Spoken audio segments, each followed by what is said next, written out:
नमस्कार दोस्तों, मैं हूं आपका friend and guide Hitesh Jain.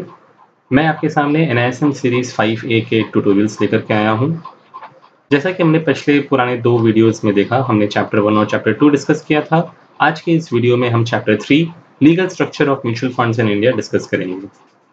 मैं आपको फिर से बता दूं कि हमारा यह पूरा कोर्स कंटेंट NISM द्वारा प्रिस्क्राइब्ड न्यू सिलेबस जो कि अप्रैल 2020 के बाद अपीयर करने वाले स्टूडेंट्स के लिए एप्लीकेबल है। हमने इसी स्टडी मटेरियल के बेसिस पे अपना कोर्स कंटेंट बनाया है।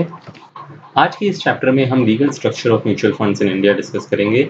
हम डिस्कस करेंगे किस तरह से म्यूचुअल फंड एक ट्रस्ट की भांति बना होता है, इसके ट्रस्टीज कौन होते हैं, इसके बेनिफिशियरीज कौन होते हैं। फिर हम आपसे डिस्कस करेंगे कि म्यूचुअल फंड के की कॉन्स्टिट्यूएंट्स कौन होते हैं, म्यूचुअल फंड को कौन बनाता है, कौन उसका पालन करता होता है। तो स्पॉन्सर्स, AMC, ट्रस्टीज, कस्टोडियंस के बारे में हम आपसे डिस्कस करेंगे। फिर हम आपको म्यूचुअल फंड एक एसेट मैनेजमेंट कंपनी के अंदर ले जाएंगे और उनके क्या अलग अलग डिपार्टमेंट्स होते हैं, उनके क्या रोल्स एंड फंक्शंस होते हैं, वो आपसे डिस्कस करेंगे। फिर इस चैप्टर में आगे बताया गया है कई सारे सर्विस प्रोवाइडर्स के बारे में जो कि म्यूचुअल फंड इंडस्ट्री को सर्विस प्रोवाइड करते हैं। इनमें से प्रमुख हैं distributors, registrar and transfer agent, stock exchanges, DPs, valuation agencies वगैरह वगैरह।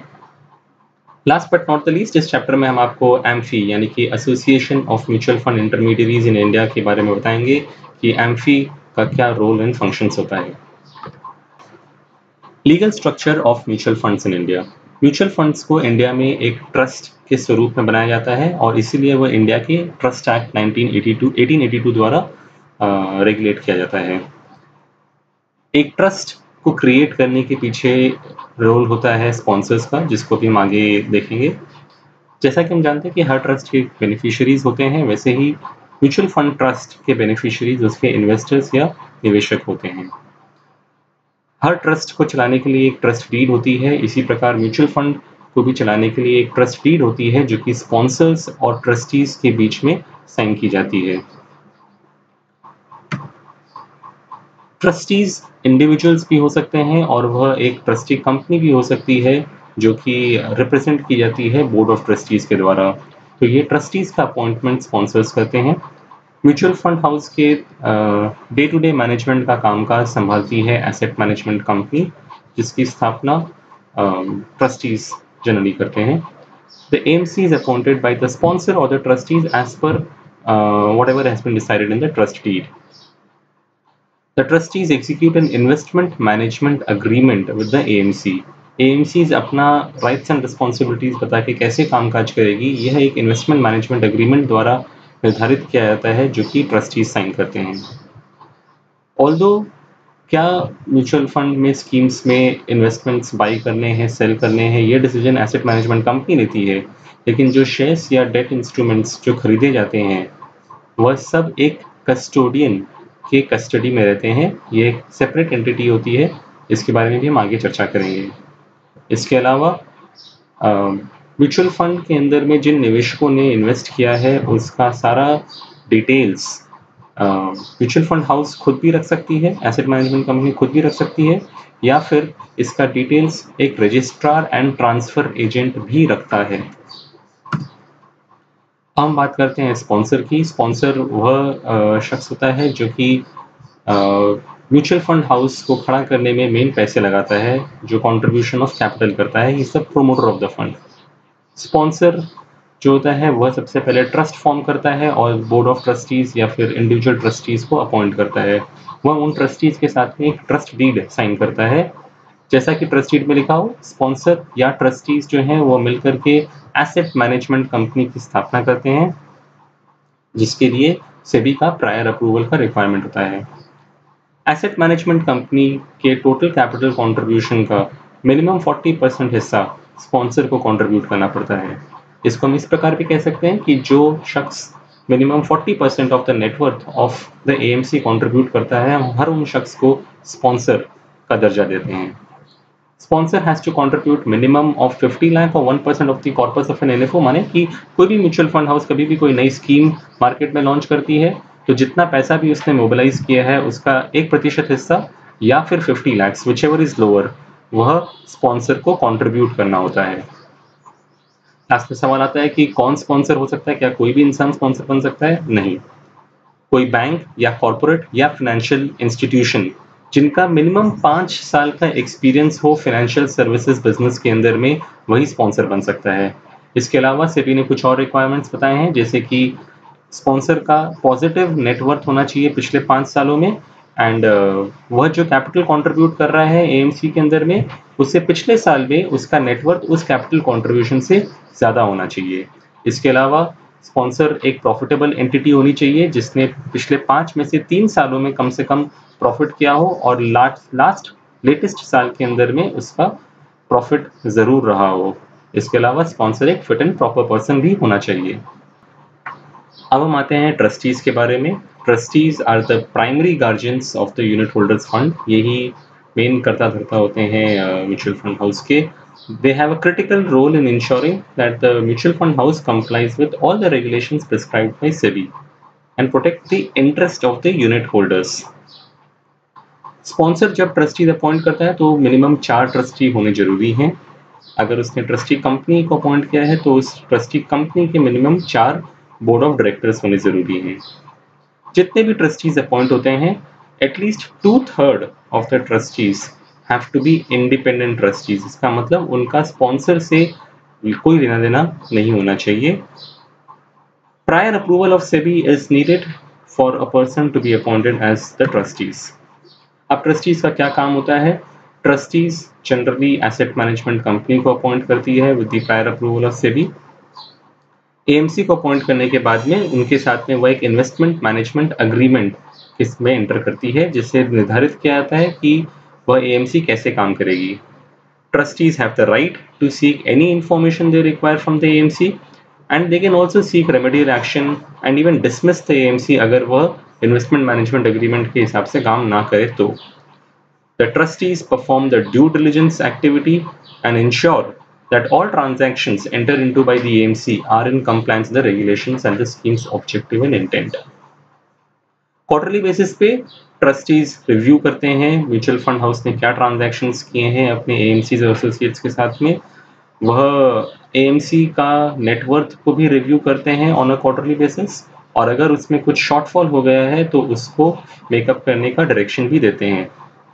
The trustees shall periodically also review the investor complaints and make sure that the AMCs resolve those complaints given by the investors. The trustees shall ensure that the trust property is properly protected, held and administered. इसके अलावा custodians और scheme auditor का appointment भी trustee ही करता है। अब हम आते हैं एएमसी यानी कि एसेट मैनेजमेंट कंपनी के बारे में। और डे टू डे ऑपरेशन जो होता है म्यूचुअल फंड हाउस का, वह एएमसी करती है।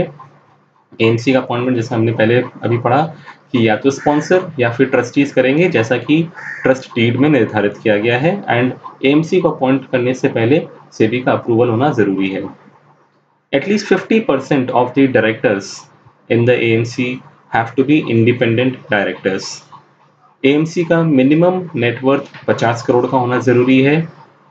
एक एएमसी का अपॉइंटमेंट को खारिज किया जा सकता है अगर मेजॉरिटी ऑफ द ट्रस्टीज ने डिसाइड किया कि इसे नहीं चलाना है, या 75% ऑफ द यूनिट होल्डर्स ने डिसाइड किया कि AMC should be wound up, then AMC को बंद कर दिया जाता है, obviously with prior approval of SEBI. Similarly अगर कोई स्कीम को वाइंड अप करना हो और 75% ऑफ यूनिट होल्डर्स अगर उस पर अपना कंसेंट दें तो वह स्कीम वाइंड अप भी की जा सकती है। एएमसीज जो होते हैं उनकी जवाबदारी ट्रस्टीज को होती है, and they must submit quarterly report to them on the AMC activity and the compliance with all the SEBI regulations. यह सब कामकाज करने के लिए एएमसी को एक फीस मिलती है फंड्स को मैनेज करने के लिए। इसके अलावा एक और बहुत ही इंपॉर्टेंट कंस्टिट्यूएंट है, वो है कस्टोडियन। जैसा कि हमने कहा कि शेयर्स को बाई सेल करने का डिसीजन एएमसी लेती है, लेकिन वह शेयर्स या डिबेंचर्स या डेट इंस्ट्रूमेंट्स आते हैं एक कस्टोडियन के पास। सो कस्टोडियल एग्रीमेंट, पहले मैं बता दूं कि कस्टोडियन को अपॉइंट ट्रस्टी करते हैं और कस्टोडियल एग्रीमेंट साइन किया जाता है ट्रस्टी और कस्टोडियन के बीच में, और यह कस्टोडियन को सेबी के पास में रजिस्टर्ड होना कंपल्सरी है। The custodian has the custody of all the assets of the fund. The custodian needs to accept and give delivery of security at the time of purchase or sale of the transactions. The custodian also tracks all the corporate actions like dividends, bonus, and rights, and they ensure that fund receives all these corporate actions, and hence the interest of the unit holder remains protected. Sponsor and the custodian can never be the same person. ये बात आप जरूर याद रखिएगा. This is one of the safety features of the three-tier mutual fund structure in India. That इसमें पैसे लगाने वाले अलग होते हैं और जो assets खरीदते रहते हैं वो एक अलग शख्स के कस्टडी में रहते हैं. अब हम एक नेक्स्ट सेक्शन पे आते हैं और मैं आपको अब एएमसी के अंदर की दुनिया बताता हूँ कि एएमसी जो कि एक एसेट मैनेजमेंट कंपनी किस तरह से अलग-अलग तरीके से फंक्शन करती है. पहले हमने कहा था कि भाई इस सब चीज़ को एस्टैब्लिश करने के लिए एक स्पॉन्सर का ज़रूरत होता है जो कि ट्रस्टीज़ को अपॉइंट करता है इस पूरे म्यूचुअल फंड ट्रस्ट को चलाने के लिए, और स्पॉन्सर्स या ट्रस्टी मिलकर के एसेट मैनेजमेंट कंपनी की स्थापना करते हैं जो कि day to day operations of the fund house को चलाता है. एसेट मैनेजमेंट कंपनी के अंडर में 5 मेन डिपार्टमेंट्स होते हैं. एक है कंप्लायंस डिपार्टमेंट जो इंश्योर करता है कि सभी के सारे रेगुलेशंस फॉलो किए जा रहे हैं कि नहीं, और वह ट्रस्टीज़ को रिपोर्ट करता है. इसके अलावा फंड मैनेजमेंट एक्टिविटी अलग होती है जहां पर हम फंड मैनेजर्स और एनालिस्ट और उनकी टीम ऑफ डीलर्स को देखते हैं जो कि शेयर्स को बाई सेल करने का डिसीजन देते हैं. फिर एक इम्पॉर्टेंट डिपार्टमेंट है ऑपरेशंस, जहां पे आरटीए के साथ डील करना, स्टॉक एक्सचेंजेस के साथ में, कस्टोडियन के साथ में फंड अकाउंटिंग और कैश मैनेजमेंट संभालने का काम ऑपरेशंस डिपार्टमेंट का होता है. उसके बाद में सबसे महत्वपूर्ण डिपार्टमेंट है सेल्स एंड मार्केटिंग, क्योंकि अपने स्कीम्स के बारे में डिस्ट्रीब्यूट करना, उसका नॉलेज लेना और अपने डिस्ट्रीब्यूटर्स से बिजनेस लाने का काम सेल्स एंड मार्केटिंग डिपार्टमेंट का होता है. इसके अलावा जैसे कि हर एक कंपनी में कई और डिपार्टमेंट्स होते हैं, वैसे ही एक एएमसी में भी finance and administration department, HR department, IT department वगैरह वगैरह भी होते हैं. अभी तक हमने main constituents of a mutual fund house और एक एसेट मैनेजमेंट कंपनी के अंदर के डिपार्टमेंट्स के बारे में डिस्कस किया. अब हम कुछ आउटसाइड पर्सन जो कि सर्विस प्रोवाइडर्स हैं उनके बारे में डिस्कस करते हैं. म्यूचुअल फंड के डे टू डे ऑपरेशंस को चलाने के लिए कई सर्विस प्रोवाइडर्स की सर्विस दी जाती हैं. उनमें से अब जो हम डिस्कस करने जा रहे हैं एक एक करके हम आपको बताते हैं. पहला है फंड अकाउंटेंट. फंड अकाउंटेंट का काम होता है डेली बेसिस पे नैव कैलकुलेट करने का. यह काम आउटसोर्स भी किया जा सकता है या फंड हाउस खुद से भी ये काम कर सकती है. फंड अकाउंटेंट्स का सेबी रजिस्ट्रेशन होना कंपल्सरी नहीं है. दूसरा और सबसे प्रमुख सर्विस प्रोवाइडर जो है वो है आरटीए यानी कि रजिस्ट्रार एंड ट्रांसफर एजेंट. आपने सुना होगा कैम्स कार्वी के बारे में. कैम्स कार्वी आरटीए हैं जो कि इन्वेस्टर के इन्वेस्टमेंट का सारा लेखा जोखा अपने पास रखती हैं. RTA maintains the investor records. इनकी जो ऑफिसेज होती हैं वहाँ से इन्वेस्टर को सारी सर्विसेज भी प्रोवाइड की जाती हैं. माने कि कोई इन्वेस्टर अगर एक आरटीए के ऑफिस में जाकर के purchase, redemption, switch, systematic registration इस तरह का कोई भी ट्रांजैक्शन करना चाहे तो उसे आरटीए के ऑफिस से सारी सर्विस प्रोवाइड की जाती है. Although it is not compulsory to appoint RTA, but हम देखते हैं कि इंडिया के अंदर में मैक्सिमम फंड हाउसेज आरटीए अलग से अपॉइंट करती हैं. RTAs have to register with SEBI क्योंकि इनका रोल बहुत क्रिटिकल होता है. तीसरे सर्विस प्रोवाइडर पे हम आते हैं ऑडिटर्स. यहाँ पे याद रखिएगा कि कंपनी का ऑडिट और स्कीम का ऑडिट ये दो अलग फंक्शंस हैं. जो कंपनी के ऑडिटर्स होते हैं वो कंपनी के अकाउंट्स का ऑडिट करते हैं. The accounts of the mutual fund scheme need to be maintained independent of the accounts of the AMC. माने कि जैसे कि एक AMC अपना अकाउंट्स मेंटेन कर रही है वैसे ही स्कीम भी अपना अकाउंट्स अलग से मेंटेन करती है. The auditor appointed to audit the mutual fund accounts have to be different from the auditor of the AMC. While the scheme auditor is appointed by the trustee, the AMC auditor is appointed by the AMC. ये याद रखिएगा कि AMC company का सारा accounts को audit करने के लिए जो ऑडिटर अपॉइंट होता है वह AMC खुद अपॉइंट करती है, लेकिन स्कीम के अंदर में क्या हो रहा है उसका ऑडिट करने के लिए ऑडिटर अपॉइंट किए जाते हैं ट्रस्टी द्वारा. फिर हम आते हैं डिस्ट्रीब्यूटर्स के बारे में, और ये वह श्रेणी के लोग हैं जो कि रिस्पॉन्सिबल होते हैं म्यूचुअल फंड स्कीम्स को अपने इन्वेस्टर्स को समझाने और उनको सब्सक्राइब कराने के लिए. ये जो डिस्ट्रीब्यूटर्स होते हैं, हम और आप जैसे लोग डिस्ट्रीब्यूटर्स, साथ ही advisers who sell mutual funds to their clients. ये इंडिविजुअल्स भी हो सकते हैं, इंस्टीट्यूशंस भी हो सकते हैं, यानी कि companies and broking companies and even banks are also the distributors of mutual funds in India. किसी को भी डिस्ट्रीब्यूटर बनने के लिए NISM 5A एग्जाम, जिसकी हम चर्चा कर रहे हैं अभी, वह पास करना कंपलसरी होता है और उसके बाद में एमफी के पास में जाकर के रजिस्ट्रेशन करके ARN नंबर लेना या EON नंबर लेना कंपलसरी होता है। फिर आता है नेक्स्ट सर्विस प्रोवाइडर, जो कि है कलेक्टिंग बैंक्स या फिर पेमेंट एग्रीगेटर्स। जैसा कि आप जानते हैं कि जब एक इन्वेस्टर एक इन्वेस्टमेंट चेक काट के देता है तब वह चेक जाके बैंक में जमा होता है और बैंक का काम होता है कि वह AMC को वो पैसे पहुंचा दे और डायरेक्ट स्कीम के अंदर जमा हो जाए। सो यहाँ पे बैंक्स का भी एक क्रिटिकल रोल है। So these bank accounts are maintained with collection bankers and collection bankers की अपॉइंटमेंट AMC खुद करती है। इसके बाद आता है KYC रजिस्ट्रेशन एजेंसीज। आपको पता है कि किसी भी इन्वेस्टर को म्यूचुअल फंड में आने के पहले उसका KYC होना ज़रूरी है। KYC एक वो प्रोसेस है, नो योर कस्टमर बोल के प्रोसेस है, जहाँ पे एक कस्टमर की आइडेंटिटी और प्रूफ ऑफ एड्रेस इस्टेब्लिश की जाती है। तो सेबी ने एक रेगुलेशंस दिया था 2011 में, जहाँ पे उन्होंने सेंट्रल KYC रजिस्ट्रेशन एजेंसीज यानी कि KRAs की स्थापना की थी, जिनसे इंश्योर किया गया कि एक इन्वेस्टर बार बार अलग अलग हाउस में जा करके KYCs ना करे। अगर एक बार उसकी KYC हो जाए तो पूरी इंडस्ट्री उसकी KYC को एक्सेप्ट करे। आज के दिन CKYC is maintained by a separate organisation which is called as CERSAI, CERSAI। अब आते हैं हम वैल्यूएशन एजेंसीज के बारे में। तो वैल्यूएशन एजेंसीज वो एजेंसीज होती हैं जो कि डेट इंस्ट्रूमेंट्स, जो कि बहुत ही कम ट्रेड होती हैं या बहुत ही कई बार नहीं भी ट्रेड होती हैं, तो उन डेट स्कीम्स के वैल्यूएशंस को निकालने का काम इन वैल्यूएशन एजेंसीज का होता है और एम्फी ने क्रिसिल और इकरा को अपॉइंट किया है इस काम के लिए। इसके बाद आते हैं हम क्रेडिट रेटिंग एजेंसीज के बारे में। क्रेडिट रेटिंग एजेंसीज का काम होता है कि जो अलग अलग डेट इंस्ट्रूमेंट्स मार्केट में हैं, जिसको फंड मैनेजर्स बाय या सेल करते हैं, उन इंस्ट्रूमेंट्स की क्रेडिट रेटिंग देना। सो उनके क्रेडिट रेटिंग के आधार पर ही फंड मैनेजर्स बहुत सारे इंपॉर्टेंट डिसीजंस लेते हैं। फिर है डिपॉजिटरीज एंड DP।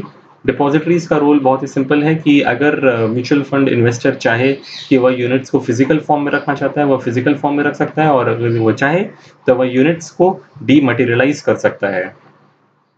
डिपॉजिटरीज और DP के बीच का फर्क ये होता है कि जैसे हम किसी बैंक में जब अपना अकाउंट खोलते हैं तो हम बैंक के हेड ऑफिस में जाके काम नहीं करते, बट कि हम बैंक के ब्रांच ऑफिस में अपना काम करते हैं। सिमिलरली डिपॉजिटरी हो गया एक तरह का हेड ऑफिस, लेकिन जो अलग अलग कॉन्स्टिट्यूएंट्स हैं मार्केट में जो कि ये डीमैट अकाउंट खोलते हैं, उनको हम डिपॉजिटरी पार्टिसिपेंट्स कहते हैं।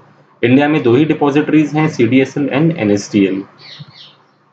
Last but not the least, one of the most important and emerging service provider in the field of mutual fund is the stock exchange and the transaction platforms. जैसा कि आप सब जानते हैं कि म्यूचुअल फंड्स हम फिजिकल पेपर के through apply कर सकते हैं, लेकिन जैसे जैसे ज़माना बदलते जा रहा है लोग ऑनलाइन मोड पे आते जा रहे हैं। सर, हर इन्वेस्टर म्यूचुअल फंड को स्टॉक एक्सचेंज के प्लेटफॉर्म से भी ले सकता है। सो NSE के प्लेटफॉर्म का नाम है NSE NMF2 और BSE के प्लेटफॉर्म का नाम है BSE स्टार MF। सो एक इन्वेस्टर के पास में purchase, sale, switch, systematic registration वगैरह जितनी भी चीज़ें वो एक फिजिकल पेपर के बेसिस पे करता है, वह सब कुछ वो एक स्टॉक एक्सचेंज के प्लेटफॉर्म पे भी कर सकता है। इससे इंश्योर होता है कि उनका जो इंटरनेट और मोबाइल बेस्ड एप्लीकेशन प्लेटफॉर्म होता है, उससे पेपर वर्क काफ़ी रिड्यूस हो जाता है और जो हम कॉमन क्लरिकल मिस्टेक्स करते हैं वह एरर्स भी काफ़ी कम हो जाते हैं। जैसे NSE BSE का प्लेटफॉर्म है, वैसे ही MF यूटिलिटीज बोल करके भी एक अनदर ट्रांजैक्शन प्लेटफॉर्म है इंडिया में जो काफ़ी डिस्ट्रीब्यूटर्स यूज़ करते हैं। अब हम आते हैं चैप्टर के लास्ट पार्ट पे, which is the role and function of AMFI. AMFI क्या है? AMFI association of mutual funds in India है। जितने भी इंडिया में एसेट मैनेजमेंट कंपनीज हैं, जो लगभग 40 एक एसेट मैनेजमेंट कंपनीज हैं, उन सब के एसोसिएशन को हम एम्फी कहते हैं। एम्फी कोई रेगुलेटरी बॉडी नहीं है, रेगुलेटरी बॉडी सेबी है। एम्फी कोई एक सेल्फ रेगुलेटरी ऑर्गेनाइजेशन भी नहीं है। तो एम्फी क्या है? एम्फी एक एडवाइजरी बॉडी है, एक इंडस्ट्री बॉडी है जो कि सेबी को, मिनिस्ट्री ऑफ फाइनेंस को एडवाइस करती है about the development and problems and issues of mutual funds in India. Amphi का मेन काम होता है ARN holders banana, registration of mutual fund distributors, ये एम्फी का मेन काम होता है। जब भी कोई कैंडिडेट एग्जाम पास करके रेडी होता है तब फिर वह एम्फी के पास जाता है और जा करके अपना रजिस्ट्रेशन करता है। रजिस्ट्रेशन करने के बाद उसको एक एम्फी रजिस्ट्रेशन नंबर मिलता है जिसको हम ARN नंबर कहते हैं। एम्फी कई सारे सर्कुलर्स इशू करता रहता है जहाँ पे वह बेस्ट प्रैक्टिसेस बताता है जो कि एएमसीज और डिस्ट्रीब्यूटर्स को प्रैक्टिस करने चाहिए। ऐसा ही एक बेस्ट प्रैक्टिस है अग्नि, जिसका फुल फॉर्म है AMFI guidelines and norms of intermediaries. इसके अलावा एम्फी कोड ऑफ एथिक्स भी है जिसको हम एस कहते हैं। इसका काम होता है कि deals with the standards of good practice to be followed by AMCs while dealing with investors, intermediaries and public.